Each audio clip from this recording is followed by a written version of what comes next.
Kashmir files film को आधा सच कहने वालों को अब हम पूरा सच दिखाते हैं। फिल्म में जिन किरदारों की बात की गई वो विवेक अग्निहोत्री की कल्पना नहीं थे, बल्कि असल में थे। उनके बारे में आपको बताता हूं। सबसे पहले बिट्टा कराटे के बारे में जानिए। कश्मीर फाइल्स में बिट्टा कराटे का रोल एक्टर चिन्मय ने निभाया है। ये दोनों तस्वीरें जो आप देख रहे हैं, एक तरफ आप देख रहे हैं बिट्टा कराटे को, जो हल्की धुंधली सी तस्वीर है, ये पुरानी तस्वीर है, और दूसरी तरफ आप देख रहे हैं दाहिनी तरफ, वो फिल्म की तस्वीर है जिसे चिन्मय ने निभाया है। बिट्टा कराटे का असली नाम फारूक अहमद डार था। बिट्टा कराटे वही शख्स है जिसने 20 कश्मीरी हिंदुओं का कत्ल किया। बिट्टा कराटे सिर और दिल पर निशाना लगाकर लोगों को मौत के घाट उतारता था। बिट्टा कराटे का पहला शिकार उसका अपना ही दोस्त सतीश था। अपना दोस्त सतीश। हैरानी की बात यह है कि बिट्टा कराटे कत्ल करने के बाद आराम से निकल जाता था, कोई उसे रोकता भी नहीं था। बिट्टा कराटे अपना चेहरा तक नहीं छिपाता था।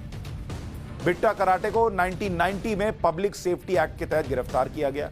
2006 तक बिट्टा जेल में रहा, लेकिन सबूतों के अभाव में बिट्टा कराटे को जमानत मिली।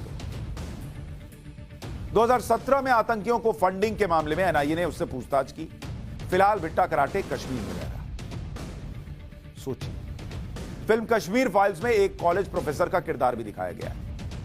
फिल्म में राधिका मेनन नाम की कॉलेज प्रोफेसर हैं जो स्टूडेंट्स को सिखाती हैं कि कश्मीर भारत का अभिन्न हिस्सा नहीं है। इस किरदार को निभाया है पल्लवी जोशी ने। दोनों आपके सामने हैं। रियल लाइफ किरदार हैं ये लोग, सोचकर डायरेक्टर ने पैदा नहीं किया। और ये किरदार किस कॉलेज की किस प्रोफेसर पर बेस्ड हैं ये बताने की जरूरत नहीं है। तमाम लोग बखूबी जानते हैं कि किस तरह से ये प्रोफेसर साहिबा युवाओं के मन में कश्मीर को लेकर कैसे जहर भर। फिल्म कश्मीर फाइल्स ने जिन हादसों की याद ताजा की, उनमें कश्मीरी हिंदू कवि सर्बानंद कौल प्रेमी भी हैं। ये उनकी तस्वीर। सर्बानंद कौल प्रेमी कश्मीर के बहुत ही मशहूर कवि, लेखक और अनुवादक थे। 1990 में जब कश्मीरी पंडितों ने पलायन कर दिया तो उसके बाद भी सर्बानंद कौल प्रेमी कश्मीर में ही रुके रहे। उनका मानना था कि वो प्यार की बातें करते हैं, समाज में उनकी इज्जत है, और उससे बड़ी बात कि उनके पड़ोसी मुस्लिम भी कहा करते थे कि आपका बाल भी बाका नहीं होने देंगे। यही उनसे गलती है। 29 अप्रैल 1990 के दिन सर्बानंद कौल प्रेमी के घर आतंकी आए। घर में लूटपाट की। लूट का सामान सूटकेस में रखकर सर्बानंद से सूटकेस उठाकर बाहर ले जाने के लिए कहा। सर्बानंद के बेटे वीरेंद्र कौल भी अपने पिता के साथ बाहर गए। 2 दिन बाद दोनों की लाश मिली। कहां थे वो पड़ोसी?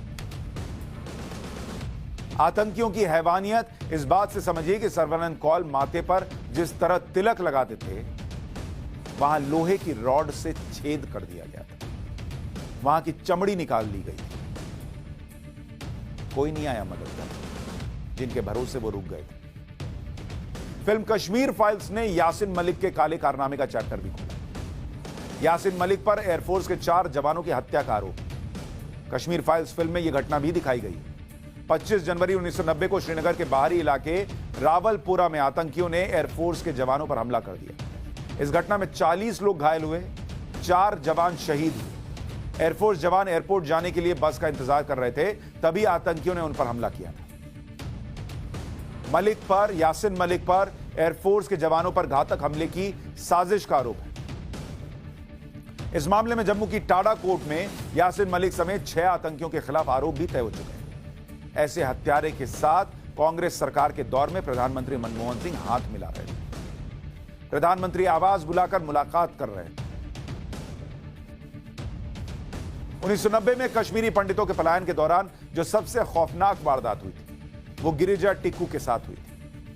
ये गिरिजा टिक्कू की असली तस्वीर और फिल्म में जो है उनकी तस्वीर आप देख रहे हैं। जून 1990 में बांदीपुरा में लैब असिस्टेंट गिरिजा टिक्कू को अगवा किया गया, गैंगरेप किया गया। और मैं आपको सिर्फ इतना ही कह सकता हूं कि निर्भया के मामले में जो आपने गैंगरेप सुना था, यह गैंगरेप उससे भी बेभत्स।